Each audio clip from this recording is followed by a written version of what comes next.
Hello tout le monde, bienvenue sur Viens et suis-moi, écoute et prête l'oreille. Je suis Vaya Priya et je suis très heureuse de pouvoir vous retrouver aujourd'hui pour une nouvelle étude dans le Nouveau Testament, dans la Bible, une étude qui sera basée toujours sur les épîtres de Paul, mais cette fois-ci aux Philippiens et aux Colossiens.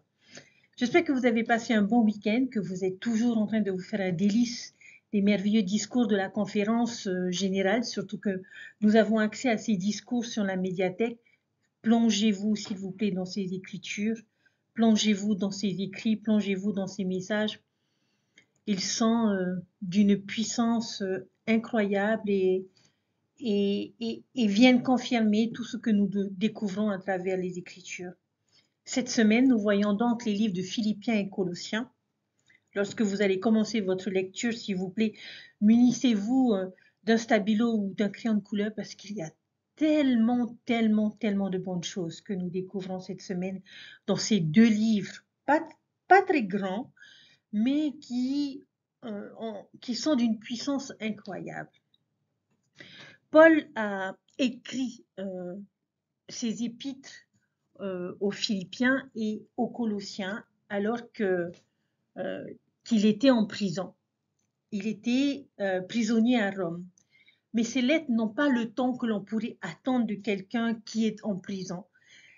Paul parle davantage de joie, de réjouissance et d'action de grâce que plutôt que d'affliction et d'épreuve. Le Christ est annoncé, je m'en réjouis et je m'en réjouirai encore. Philippiens 1,18. Et si je suis absent de corps, je suis avec vous en esprit, voyant avec joie et fermeté de votre foi en Christ. Certes, la paix de Dieu que Paul ressent dans sa situation difficile surpasse toute intelligence, mais elle n'en est pas moins réelle. Dans nos propres épreuves, nous pouvons ressentir cette même paix et nous réjouir toujours dans le Seigneur. Comme Paul, nous avons besoin de nous reposer entièrement sur le Sauveur Jésus-Christ en qui nous avons la rédemption. Et ce que l'on nous a enseigné durant toute cette conférence générale. Nous pouvons dire comme Paul, et comme le thème de l'année des jeunes, je puis tout par celui qui me fortifie. J'aime beaucoup le livre des Philippiens. Pour moi, c'est l'épître la plus douce et la plus tendre et la plus édifiante et la plus motivante que Paul ait écrite. Il est évident que les Philippiens occupaient une place particulière dans le cœur de Paul. En fait, ils avaient pris soin financièrement de Paul au cours de son deuxième voyage missionnaire et comptaient parmi ses plus ardents participants. L'Épître aux Philippiens a été écrite alors que Paul était emprisonné au palais de César et il le mentionne dans le chapitre 1 au verset 13. Et chose intéressante, même si elle a été écrite depuis la prison, la lettre aux Philippiens est probablement la lettre la plus optimiste, la plus positive et la plus encourageante de Paul. Et cela rend le message de ce livre d'autant plus percutant lorsque l'on réalise les circonstances dans lesquelles il a été écrit. Le cadre et le contexte de la lettre augmentent sa signification. Et pour présenter le thème majeur ou l'orientation de cette lettre, j'aimerais commencer notre étude des Philippiens par un petit exercice mental. J'aimerais vous demander de vous imaginer dans une pièce très sombre, avec seulement une petite quantité de lumière visible. Juste de quoi distinguer les contours de certains meubles et des murs qui vous entourent. On voit que la pièce est en désordre. Il y a un canapé poussé au hasard dans un coin, avec des coussins éparpillés partout sur le sol. Deux chaises sont renversées et une table avec quelques pieds manquants est renversée au milieu de la pièce. Un lampadaire sans son abat-jour est posé en diagonale contre le mur.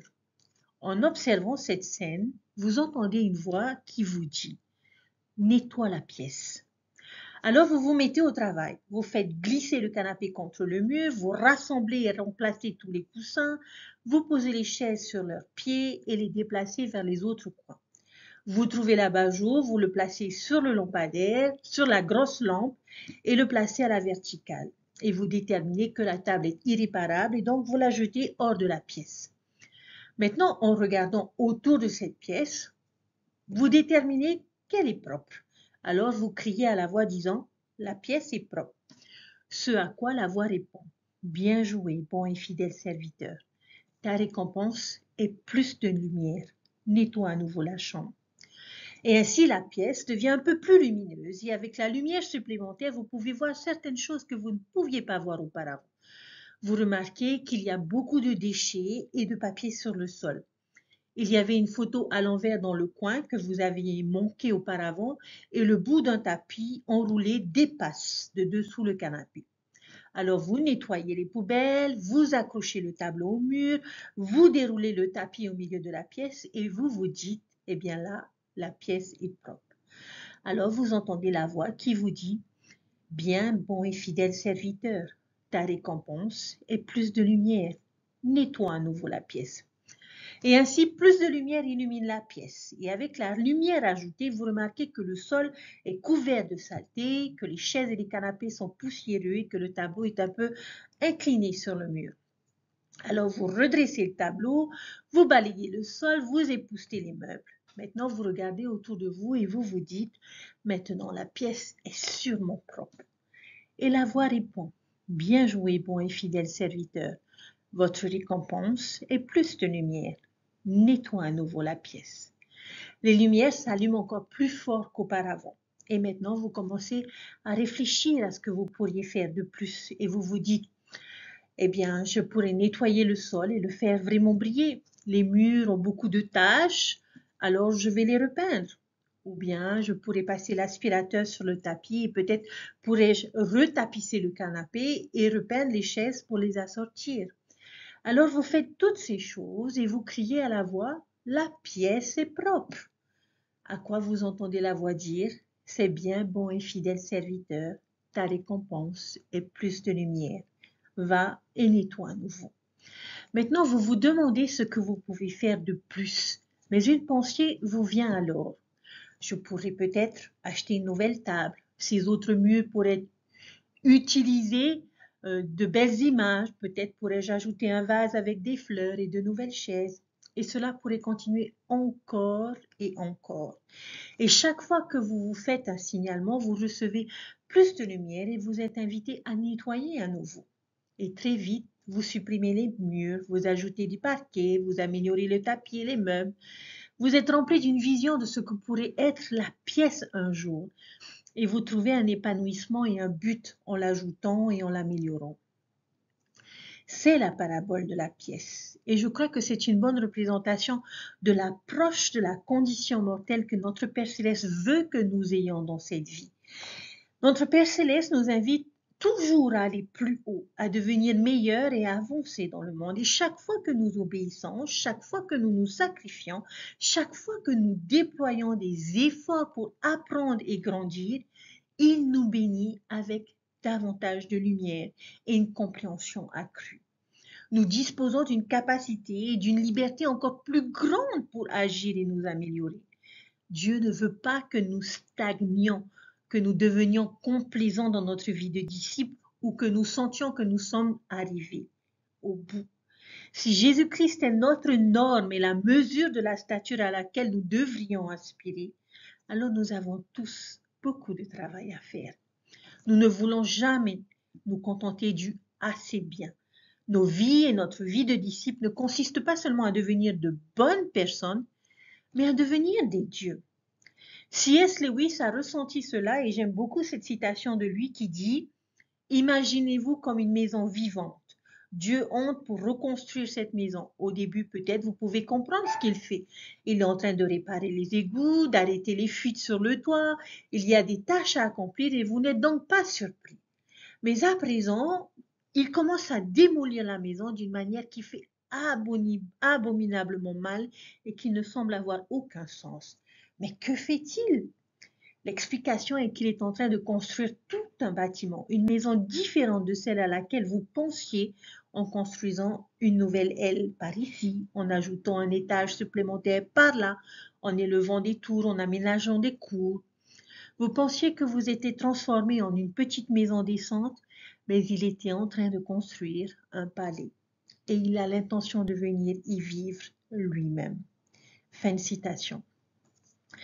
En plus de cela, il y a une référence croisée à cette idée qui me vient à l'esprit dans Doctrine et Alliance, section 50, le verset 24, qui dit « Ce qui est de Dieu est lumière, et celui qui reçoit la lumière et demeure en Dieu reçoit plus de lumière. Et cette lumière devient de plus en plus brillante jusqu'au jour parfait. Maintenant, je sais que c'était une introduction un peu longue à notre étude, mais je veux vraiment que vous vous connectiez et saisissiez cette idée, car pour moi, c'est l'esprit et le message du livre des Philippiens. Il s'agit de devenir un plus grand disciple. La plupart des autres épîtres que nous avons étudiées jusqu'à présent et celles qui suivront encore sont davantage axées sur la résolution de problèmes. Mais pas chez les Philippiens. Ils allaient bien. Ils n'étaient pas aux prises avec beaucoup de problèmes auxquels étaient confrontées les autres branches de l'Église de la région.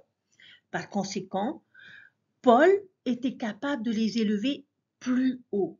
Et je sais que parfois les gens se plaignent du fait que les messages de la conférence générale sont répétitifs ou du même genre de choses à chaque fois. Mais peut-être que si collectivement en tant qu'Église, nous suivions et vivions un peu mieux ces conseils et commandements fondamentaux, nous n'aurions pas besoin d'entendre autant de répétitions. Mais aux Philippiens est un message dans lequel Paul sentait qu'il pouvait aller plus loin, qu'il pouvait les élever un peu plus haut, parce que les gens vivaient les bases de l'Évangile. Et c'est une épître remplie de visions. Et je vous suggère donc de prendre un crayon de couleur et de faire une étiquette en haut de votre page de titre pour les Philippiens intitulée « Disciples supérieurs ». Et c'est l'approche de notre leçon. Tout ce que vous marquerez ici dans cette couleur représentera quelque chose qui peut vous élever plus haut en tant que disciple du Christ, quelque chose qui vous amènera au prochain niveau de disciple. Et vous ressentez ce message dès le premier chapitre. Au chapitre 1, alors que Paul salue les Philippiens avec louange et gratitude dans les versets initiaux, au verset 6, il dit « Je suis persuadé que celui qui a commencé en vous cette bonne œuvre la rendra parfaite pour le jour de Jésus-Christ. » Il dit qu'il est convaincu que Jésus-Christ, c'est le celui dans ce verset. Jésus a commencé cette bonne œuvre en chacun de nous. Mais ils ne font que commencer le voyage. Nous ne faisons que commencer le voyage. Nous ne sommes pas encore arrivés. Ce bon travail qui a été commencé doit maintenant continuer en nous jusqu'à ce que nous l'ayons terminé ou accompli. Et c'est un message pour nous tous. Pour l'instant, nous n'avons pas terminé, mais un jour, nous le ferons. Et Christ accomplira ou achèvera toute bonne œuvre en nous. Mais en attendant, nous devons continuer d'avancer et continuer de nettoyer la pièce. Regardez les versets 9 à 11.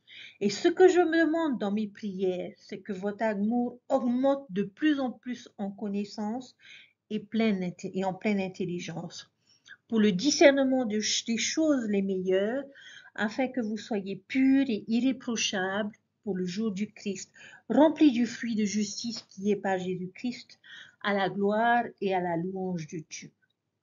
Est-ce que vous voyez cette phrase clé? Augmente encore de plus en plus en connaissance et en jugement.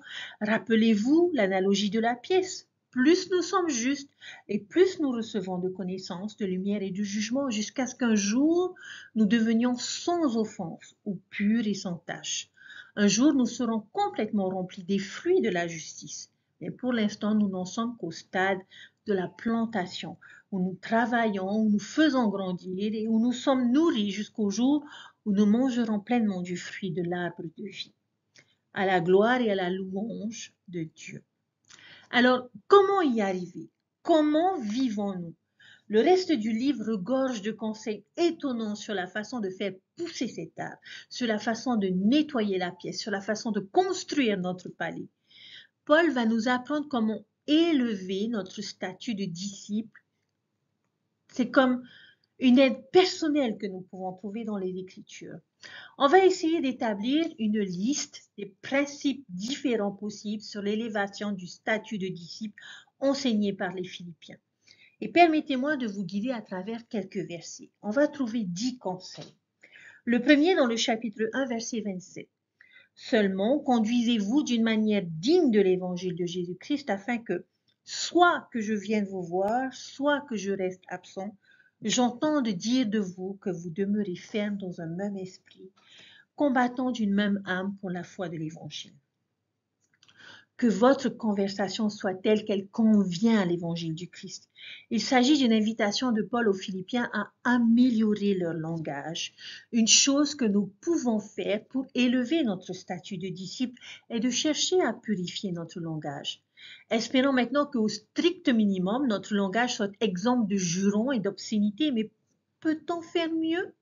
Pouvons-nous faire passer notre langage au niveau supérieur, parler comme il convient de l'évangile du Christ et ne pas se contenter d'un langage clair? Que pourrions-nous éliminer de notre communication et que pourrions-nous ajouter? Voici quelques suggestions, frères et sœurs. Nous pourrions éliminer les mensonges, la médisance, les commérages. Peut-être pourrions-nous nous débarrasser nos conversations du sarcasme. Je n'imagine pas que le Christ puisse être sarcastique. De nos jours, la plupart de l'humour au cinéma et à la télévision sont axés sur le sarcasme, la moquerie des autres et les dénigrements intelligents. Pouvons-nous apprendre à avoir le sens de l'humour sans recourir à ces tactiques les plus basses? Nous pourrions cesser d'interrompre les personnes, de les blâmer ou de nous vanter. Alors, que pourrions-nous ajouter à notre conversation? Que diriez-vous de plus d'encouragement, d'honnêteté, de positivité, de compliments? Nous pourrions édifier les personnes plutôt que les démolir comme Jésus l'a fait. Il a donné aux personnes des surnoms et des compliments positifs comme Pierre, le roc, Jean, le bien-aimé. Il a appelé Jacques et Jean les fils du tonnerre et a dit à Nathanaël qu'il était sans ruse. Il formait toujours les personnes qu'il rencontrait et c'était juste incroyable ce qu'un compliment sincère peut faire pour quelqu'un. Je me souviens encore d'un compliment que l'on m'a fait et qui me donne encore du fil à retordre parce que cette personne avait vu quelque chose de positif en moi et je voulais toujours le refléter. Alors le conseil numéro 1 pour élever notre statut de disciple, c'est améliorer notre langage. Chapitre 2, verset 3.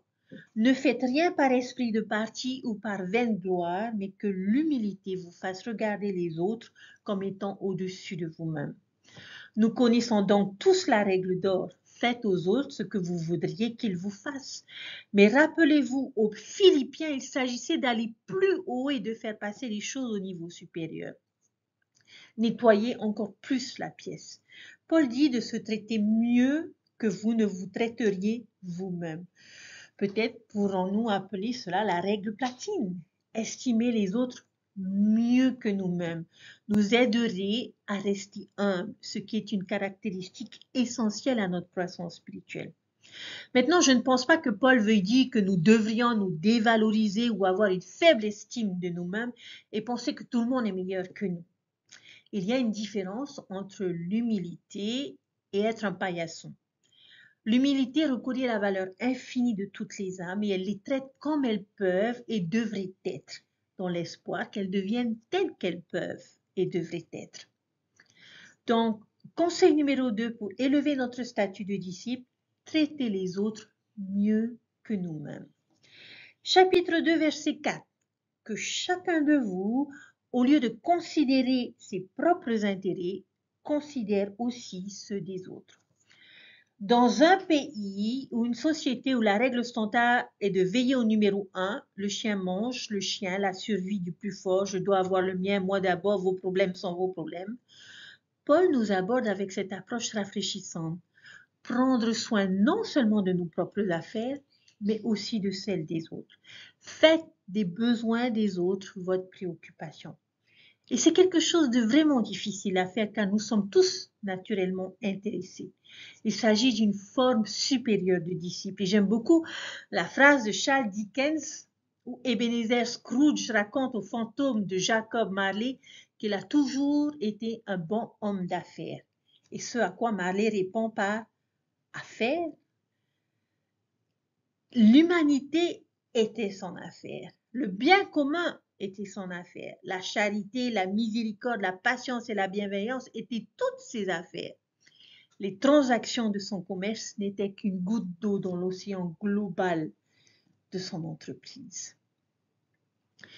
Chers frères et sœurs, sommes-nous occupés des affaires de l'humanité ou sommes-nous trop absorbés par nos propres affaires pour voir le bien que nous pourrions faire au monde?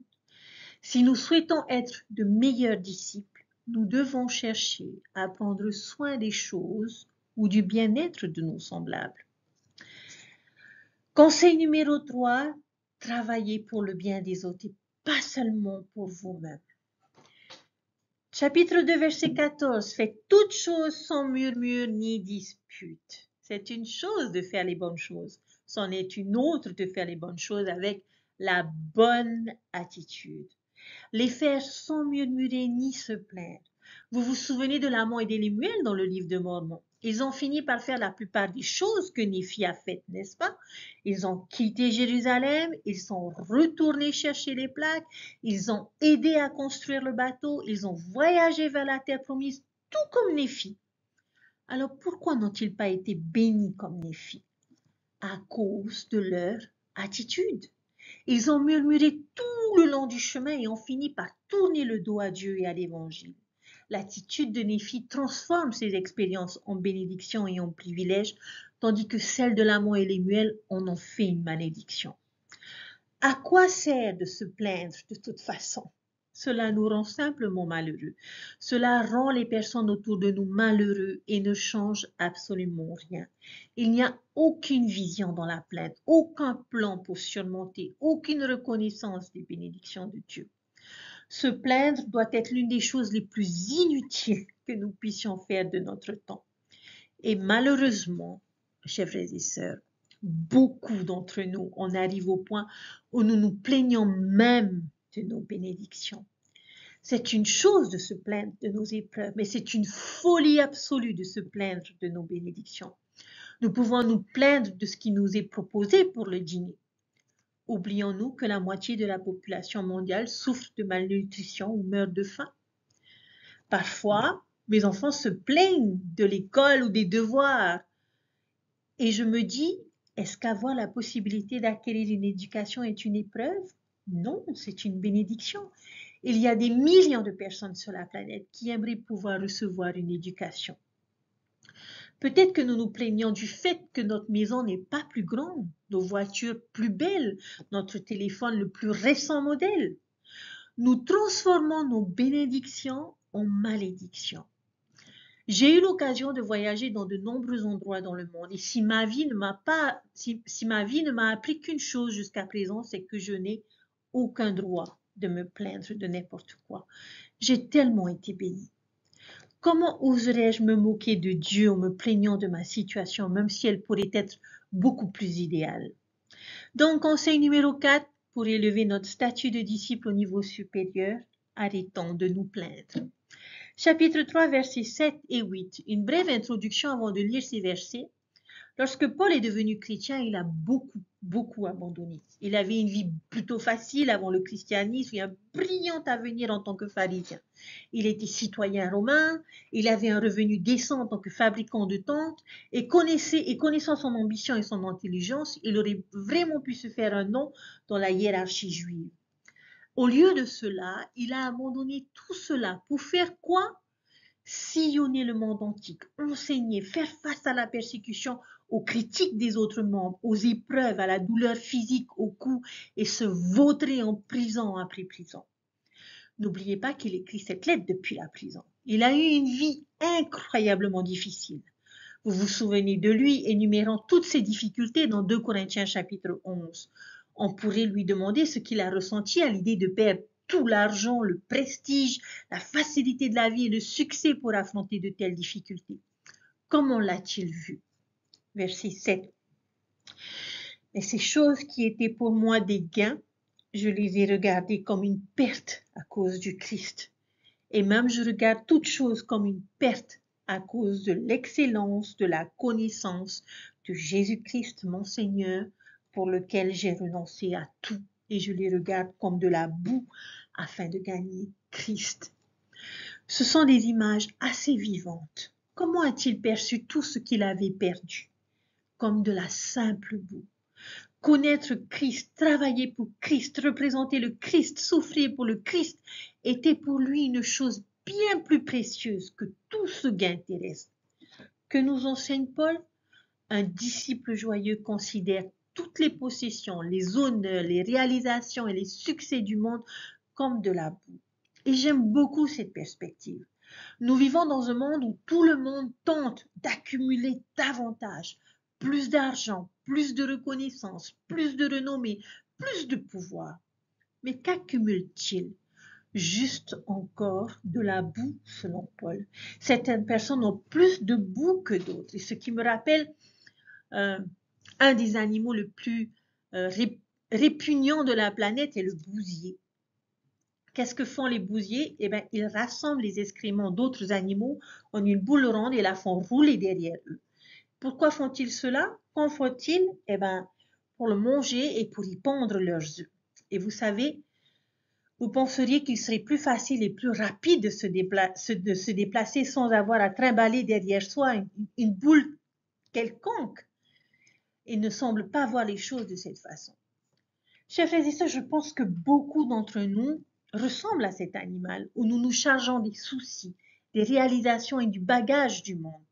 Par exemple, Paul nous a montré ce qui est le plus important, la foi, la famille, le service, le travail et le sauveur.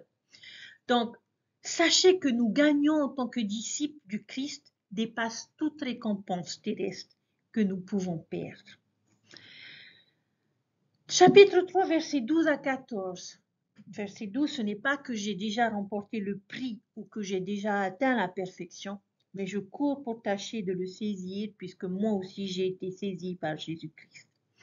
Frères, je ne pense pas l'avoir saisi, mais je fais une chose, oubliant ce qui est en arrière et portant vers ce qui est en avant. Et je cours vers le but pour remporter le prix de la vocation céleste de Dieu en Jésus-Christ. Je pense que c'est l'un de mes favoris. Nous obtenons ici la philosophie de Paul sur la façon de vivre l'évangile. C'est si bon. Il reconnaît le fait qu'il n'est pas parfait. Mais il n'a pas attendu ou appréhendé ou n'est pas arrivé à la perfection. Il sait qu'il n'a pas pleinement atteint la mesure du caractère de Christ, ni le niveau de disciple qu'il aimerait atteindre. Il ne se contente pas d'être un homme bon, il veut être comme le Christ en tout point. Et comment le fait-il? Il ne regarde pas vers le passé. Il oublie les choses qui sont en arrière et se tourne vers l'avenir. Il ne va pas s'attarder sur le passé et je pense que c'est un sage conseil pour nous. Ne le faites pas. Regardez en arrière. Gardez les yeux fixés sur la gloire de Dieu et on peut le voir de deux manières. Ne nous attardons pas sur les mauvaises choses de notre passé. Et maintenant, oui, nous devrions toujours chercher à apprendre de nos erreurs. Mais si nous sommes trop absorbés par ce qui s'est passé hier ou la semaine dernière ou l'année dernière, nous risquons de nous décourager et de nous en vouloir ou de sentir que nous ne pourrons jamais mesurer en haut. D'un autre côté, nous ne voudrions pas non plus nous attarder sur toutes les bonnes choses que nous avons faites dans notre passé. Si nous nous attardons trop sur ceci, nous pourrions être tentés de nous contenter de nos progrès, avoir le sentiment d'en avoir fait assez et se reposer sur nos lauriers. Au lieu de cela, Paul se précipite vers le but pour remporter le prix de la vocation élevée de Dieu en Jésus-Christ. Il n'abandonne jamais. Il continue d'avancer. Il continue d'essayer. Il est déterminé et implacable dans sa quête de la perfection chrétienne. Et cela me rappelle ce verset des Doctrines et Alliances dans la section 63, le verset 13 qui dit « Vous ne pouvez pas supporter maintenant la présence de Dieu ni le ministère des anges. C'est pourquoi demeurez patient jusqu'à ce que vous soyez rendus parfaits. » Et je pense que c'était la devise de Paul. Il a toujours continué avec patience, patience avec Dieu, patience avec les autres, mais peut-être plus important encore, patience avec lui-même.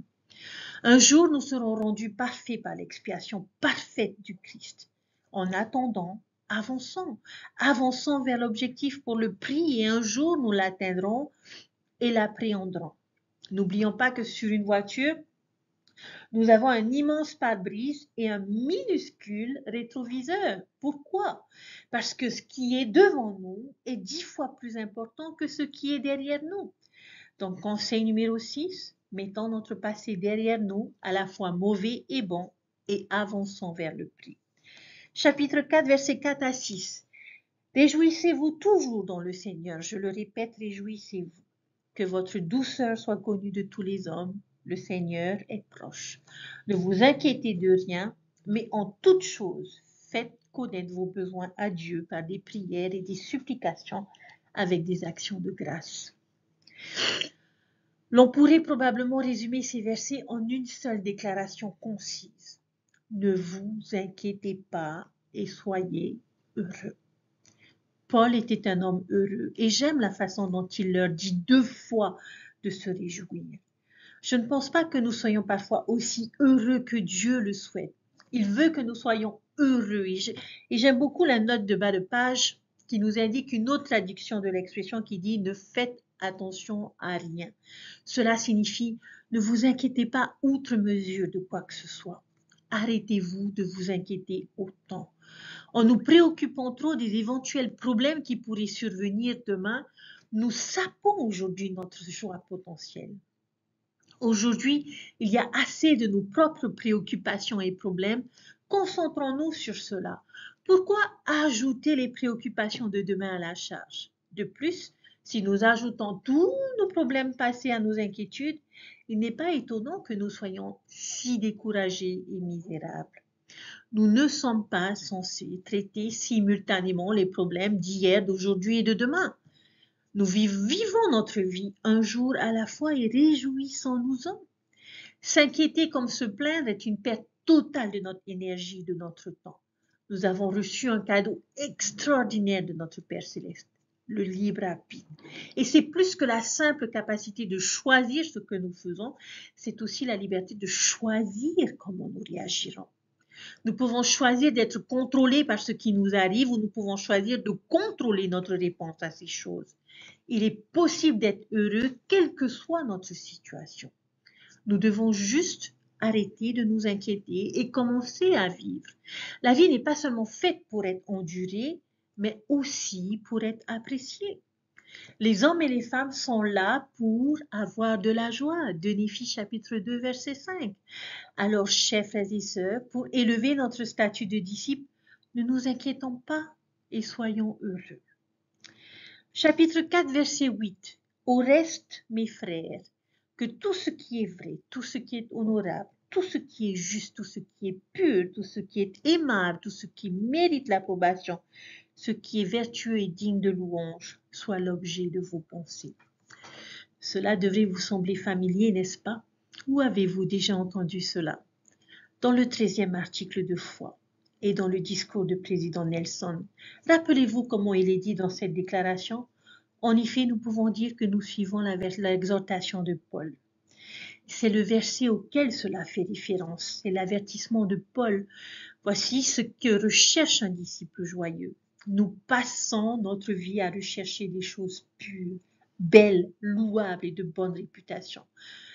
Alors je vous invite à penser au dernier film que vous avez regardé, au livre que vous avez lu, au morceau de musique que vous avez écouté. Cela correspondrait-il à cette description? Sinon, la prochaine fois, réfléchissez-y. Il y a tellement de choses dans ce monde dont nous pouvons profiter et qui correspondent à cette description. Ne perdons pas notre temps avec les choses mauvaises. Il y a beaucoup de films minables, de mauvaise musique, de livres nuls. Nous n'en voulons pas. Et comment savoir si ce sont de mauvaises choses? Résistant à l'avertissement de Paul. Est-ce pur? Est-ce charmant? Est-ce louable? Est-ce de bon rapport? Je pense que c'est un bon instrument de mesure. Ne nous contentons pas de lire n'importe quel livre, ne lisons pas les meilleurs livres qui ont de bons résultats, ne nous contentons pas de regarder n'importe quel film. Recherchons ceux qui sont dignes d'éloge, n'écoutons pas n'importe quelle musique, écoutons de la musique vertueuse. Et avec les expériences que nous recherchons, les passe-temps dans lesquels nous nous engageons, les relations que nous développons, assurons-nous qu'ils nous rapprochent du paradis et non du monde. Conseil numéro 8, recherchez le meilleur en toutes choses, des choses pures, belles, louables et de bonne réputation. Chapitre 4, verset 11. Ce n'est pas en vue de mes besoins que je dis cela, car j'ai appris à être content de l'état où je me trouve. Et celle-ci coïncide bien avec certaines des affirmations dont nous avons déjà parlé. Nous devons apprendre à nous contenter de ce que nous avons et de l'endroit où nous sommes. Ce ne sont pas nos circonstances et notre environnement qui devraient contrôler notre attitude. Nous pouvons choisir d'être satisfaits quelles que soient les circonstances. Dans un livre intitulé L'homme à la recherche de sens de Viktor Frankl, il s'agit d'un homme qui était un survivant de l'Holocauste qui a découvert qu'il pouvait toujours choisir le contentement et le sens même dans les circonstances les plus horribles. C'est la seule chose que les nazis ne pouvaient pas lui enlever, sa réponse à sa situation. Il pouvait les choisir, quoi qu'il arrive. Je n'imagine pas qu'aucun d'entre nous se retrouve un jour dans une situation même proche de celle qu'il a vécue. Même si nous sommes confrontés à des moments difficiles, à des épreuves et même à des tragédies, nous pouvons toujours trouver du contentement même dans ces situations. Considérez simplement les circonstances dans lesquelles Paul dit cela. Il est dans une prison et il sera finalement exécuté par les Romains. Il a mené une vie incroyablement difficile. Mais voulez-vous voir cette attitude en action? Revenons au chapitre 1, au verset 12. Mais je voudrais que vous compreniez, frères, que les choses qui me sont arrivées, c'est-à-dire j'ai été envoyé en prison et d'après ce que nous savons, la vie dans une prison romaine n'était pas une partie de plaisir, ont plutôt contribué à l'avancement de l'Évangile, afin que mes liens en Christ soient manifestes dans tout le palais et dans tous les autres lieux. Et beaucoup de frères, dont le Seigneur, devenus confiants grâce à mes liens, sont bien plus hardis pour annoncer la parole sans crainte. Il cherche donc le positif dans cette situation. D'une certaine manière, il dit, je suis d'accord avec le fait d'être enfermé ici en prison parce que cela fait réellement avancer l'Évangile. Les personnes dans le palais et ceux qui savent qui il était comprenaient qu'il était ici à cause de son témoignage du Christ et que cela envoyait un message sur le Christ et renforçait son nom partout. Et ceux qui étaient ses frères, membres de l'Église, étaient fortifiés dans leur foi en sachant qu'il était prêt à être ici à cause de ces liens. Cela leur donnait plus de confiance pour parler de leur foi en Christ avec audace.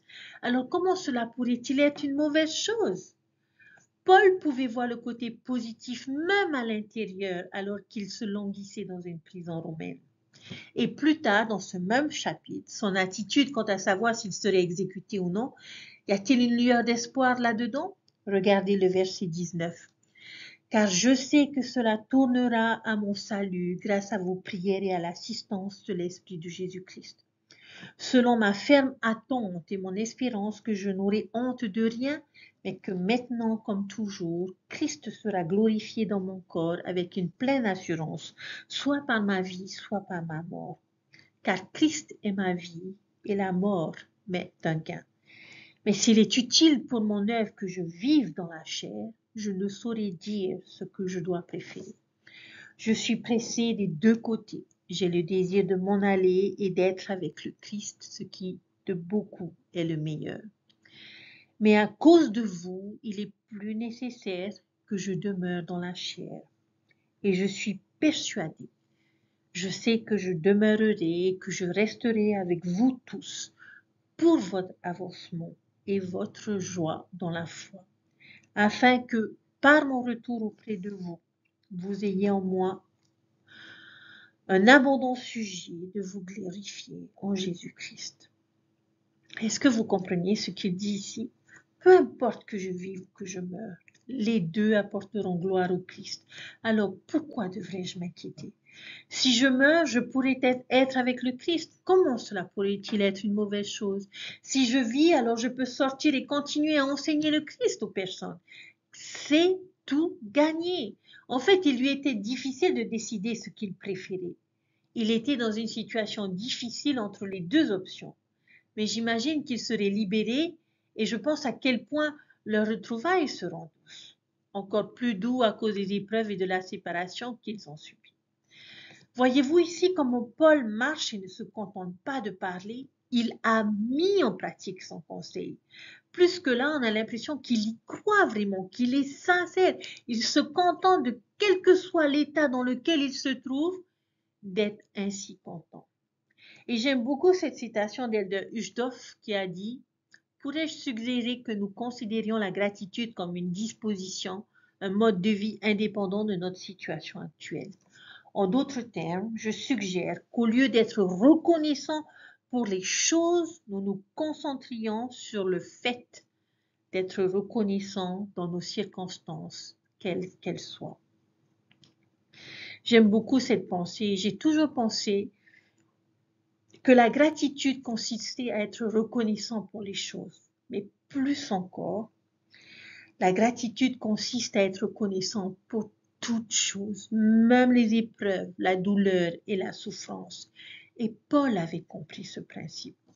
Alors, conseil numéro 9, apprenons à être satisfaits et reconnaissants, quelle que soit notre situation. Dernier conseil, chapitre 4, verset 13, je puis tout par celui qui me fortifie. La réponse est en nous. Et j'adore celle-ci. Quelle déclaration finale puissante. Paul a une grande confiance dans ce qu'il peut faire, en ce qu'il était capable d'accomplir. Mais ce n'était pas une confiance en soi égoïste et ambitieuse qui le motivait. C'était une reconnaissance d'où venait son véritable pouvoir, du Christ. Nous pouvons nous appuyer sur ce même pouvoir et ainsi, nous pouvons obéir à ce commandement difficile. Nous pouvons endurer cette épreuve épuisante. Nous pouvons servir dans cet appel écrasant. Nous pouvons supporter une énorme responsabilité. Comment? Par nos propres efforts et capacités? Non. Nous n'avons peut-être pas le pouvoir de le faire par nous-mêmes, mais nous avons Christ. Le Christ peut donner la force dont nous avons besoin. Si nous nous tournons vers lui dans la prière, l'étude des Écritures, le service, il nous aidera à faire tout ce que Dieu a mis sur notre chemin. Nous pouvons le faire. Vous pouvez le faire. Tournons-nous simplement vers le Christ. Alors, élevons notre statut de disciple en recherchant la force à travers le Christ. Ce qui nous amène, chers frères et sœurs, à l'une des plus belles parties du livre des Philippiens et qui est un hommage poétique de Paul à Jésus-Christ. Paul a trouvé la puissance grâce au Christ et à son exemple. Comment a-t-il pu abandonner autant pour servir? Eh bien, c'est exactement ce que le Christ a fait, mais à une échelle beaucoup plus grande. Au chapitre 2, les versets 5 à 11, nous entendons Paul dire « Ayez en vous les sentiments qui étaient en Jésus-Christ, lequel, existant de forme de Dieu, n'a point regardé comme une proie à arracher d'être égal avec Dieu, mais s'est dépouillé lui-même en prenant une forme de serviteur, en devenant semblable aux hommes, ayant paru comme un simple homme. Il s'est humilié lui-même, se rendant obéissant jusqu'à la mort, même jusqu'à la mort de la croix. C'est pourquoi aussi Dieu l'a souverainement élevé et lui a donné le nom qui est au-dessus de tout nom, afin qu'au nom de Jésus, tout genou fléchisse dans les cieux, sur la terre et sous la terre, et que toute langue confesse que Jésus-Christ est le Seigneur à la gloire de Dieu le Père. Chers frères et sœurs, espérons que nous puissions avoir cet esprit en nous, la pensée du Christ, un esprit capable de se priver de toute réputation et de prendre la forme d'un serviteur, un esprit humble, obéissant. Et Dieu promet de prendre ceux qui ont ce genre d'esprit et de les exalter en haut, tout comme il l'a fait avec son Fils bien-aimé. Armés de ce genre d'esprit, nous pouvons tout faire par le Christ. Son exemple nous donnera la force de le faire. Pouvez-vous voir pourquoi j'aime tant le livre des Philippiens? Il y a tellement d'idées extraordinaires en seulement 5 petites pages et des conseils qui peuvent réellement changer notre vie.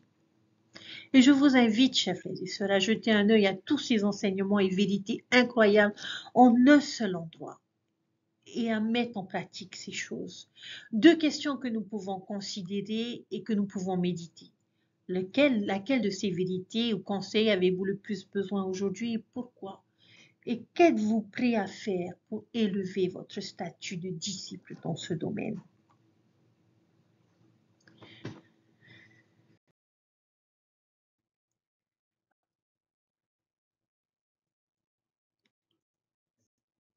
Je suis tellement reconnaissante pour les vérités enseignées par ce petit livre et je vous encourage à trouver un moyen de vous élever au niveau supérieur de votre condition de disciple. Il est temps de procéder à une remise à niveau. Il est temps de nettoyer à nouveau la pièce à la recherche de plus de lumière. Et je prie pour que nous puissions tous cesser de considérer notre vie de disciple comme une liste de contrôles et de règles, mais plutôt comme une grande quête de notre vie. Toujours nous efforcer de nous élever pour avancer vers le prix, trouver de la joie dans le voyage et du contentement en toutes circonstances et de la force à travers le Christ. Armés de cette attitude et de cet état d'esprit, rien ne pourra alors nous faire du mal. Rien ne pourra nous décourager. Nous pouvons tout faire par le Christ qui nous fortifie. Et je crois que c'est la meilleure façon de vivre. Et je prie pour qu'en suivant Jésus-Christ et en puisant dans les bénédictions de son expiation, nous devenions de plus en plus humbles, plus courageux et que nous pardonnions de plus en plus et que nous sacrifions davantage pour son royaume. Je sais que Dieu vit et je sais qu'il nous aime. Il viendra toujours à notre rencontre tel que nous sommes et là où nous sommes. Mais il n'est pas destiné à nous laisser tels que nous sommes. Et si nous en avons le désir sincère, notre Sauveur Jésus-Christ peut nous élever et peut nous aider à être de meilleurs disciples. Chers frères et sœurs, nos discours de notre dernière conférence générale nous ont donné des enseignements pour nous aider à être de meilleurs disciples, à mieux marcher sur le chemin des alliances et à aider les autres à en faire de même. Notre Père Céleste, à travers notre prophète, a élevé la barre en nous demandant, en nous invitant à vivre de manière céleste, à penser de manière céleste. Et je nous invite, chers frères et sœurs, à regarder au-delà de la marque et à nous élever et à permettre à notre Sauveur Jésus-Christ de nous élever pour que nous puissions devenir davantage semblables à lui. Et si nous devenons semblables à lui, nous serons en mesure de gagner notre place dans le royaume de Dieu et d'aider tous ceux qui sont autour de nous à mériter également cette même place. Dieu nous aime et a besoin de chacun d'entre nous, a besoin de l'engagement de chacun d'entre nous. Et je prie, chers frères et sœurs, que nous soyons bénis en toutes choses et que nous soyons bénis dans nos efforts à élever la barre de manière à recevoir davantage de lumière et à pouvoir grandir davantage, tant temporellement que spirituellement. Cet évangile est vrai, Dieu vit et Dieu nous aime. Et j'en rends témoignage avec toute la force de mon âme, au nom de Jésus-Christ. Amen. Je vous souhaite une belle semaine, chers frères et sœurs, une belle étude plongée dans les Écritures, chers frères et sœurs. C'est presque une checklist que nous avons cette semaine qui nous permettra d'être de meilleurs disciples de notre Sauveur Jésus-Christ. Merci pour vos messages. Merci pour toutes ces belles rencontres que je fais et qui m'encouragent à partager ces vidéos et ces enseignements avec chacun d'entre vous. Et je me réjouis d'apprendre et de savoir combien vous êtes fortifiés, édifiés par ces vidéos. Et qu'à votre tour, vous ferez la même chose avec ceux qui sont sous votre responsabilité. Je vous aime. Merci pour votre amour, votre reconnaissance et votre gratitude. Et ensemble, nous pouvons nous élever, chers frères et sœurs, et être de meilleures personnes. J'en ai la conviction. Prenez soin de vous et je vous dis à très bientôt pour de nouvelles découvertes. Bye!